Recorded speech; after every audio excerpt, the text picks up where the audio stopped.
Barry Trotz has gone full circle from first coach of the Nashville Predators to now the money-spending general manager of the Nashville Predators. Found a bank vault there somewhere behind Tootsie's. But scouting that, you spent an entire year before your first selections were made for the Nashville Predators. Take us through some of that. Yeah, I was hired. Actually, I started in Washington's organization. Jack Button hired me. I worked for David Poyle, and I actually went to their training camp in, I think it was in '79. I can't remember, it was that long, but I was an undersized, bad defenseman. And I remember it was in Hershey Park, and I seen Jack Button up in the stands, and I saw David Poyle for the first time. He was first year with the Capitals, and I was a young, walk-on type of defenseman. So I went up to Jack, and Jack is terrific, but he was, as Archie would say, he was great to work for, but he was tough. And I walked up to Jack Button, and I said, Mr. Button, I'm Barry Trotz, and he goes, geez, I know who the hell you are. You're the guy that, I invited you. I know who you are. And the only reason you're here is that you might be a good minor league captain or a coach someday. I'm 19 years old. I'm thinking, hell, I said, well, that's great. I appreciate it. I can make it hard for you to send me back. But it really wasn't that hard. It was pretty easy, actually. I wasn't very good, but Brian Murray was there, and they sent me down a path of going back to school. So I went back, and I had hurt my back, and started coaching, I think 22 in my hometown. Just like Okotoks here, the small town communities, sometimes the team doesn't do very well, and they get in big debt, so they call the hometown guy. I was that hometown guy, and I think they paid me $12,000 a year to be the coach and general manager. I think we're $150,000 in the hole, and try to fix it. So I moved into mom and dad's basement, just like Kenny did, and started my career. Worked, sold clothes on the side at the Suits, and made ends meet, and started my career. But I coached and GM'd in Dauphin for a couple years.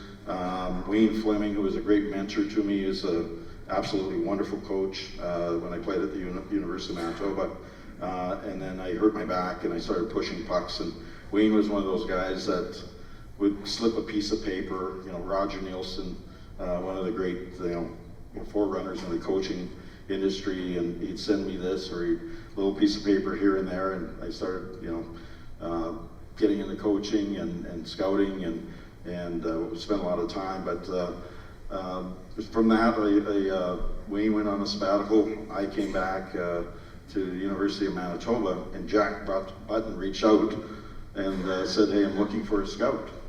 And we don't pay much, but I just want you to cover Manitoba. I was doing that anyways, and I said, I'll take the job. And one thing led to another. Then I moved on to, from there to getting asked to be a Western scout, because Wayne Fleming came back from a sabbatical.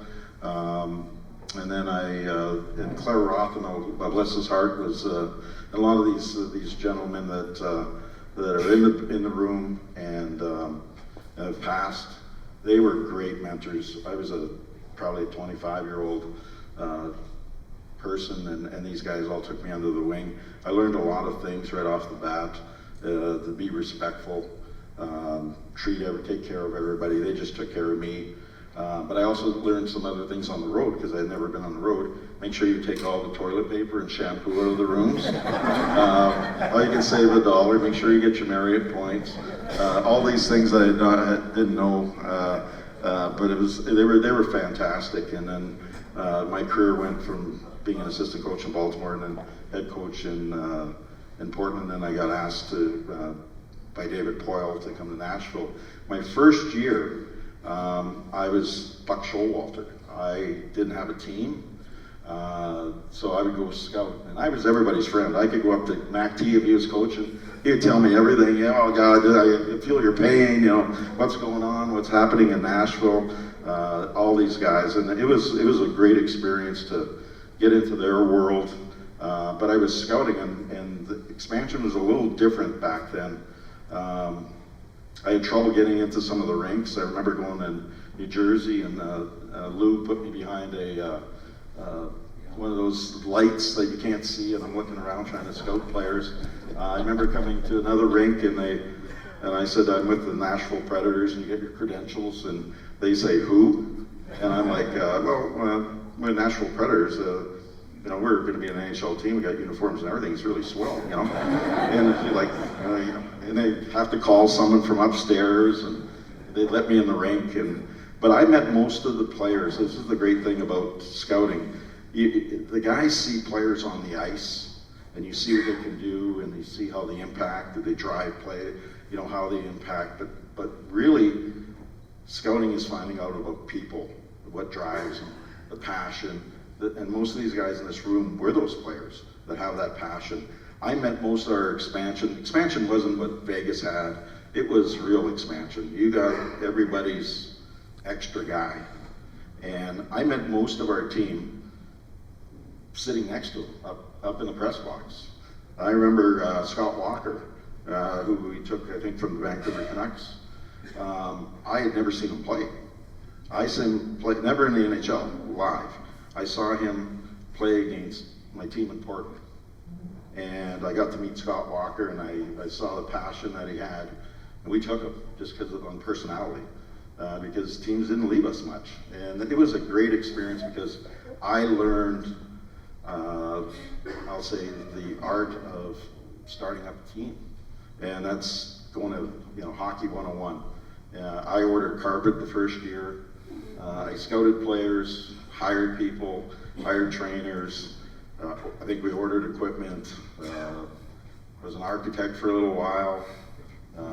All those things. So it was a great experience, and it was wonderful. I was a glorified coach, but I was really a scout, and that was my background, how I really got in this game.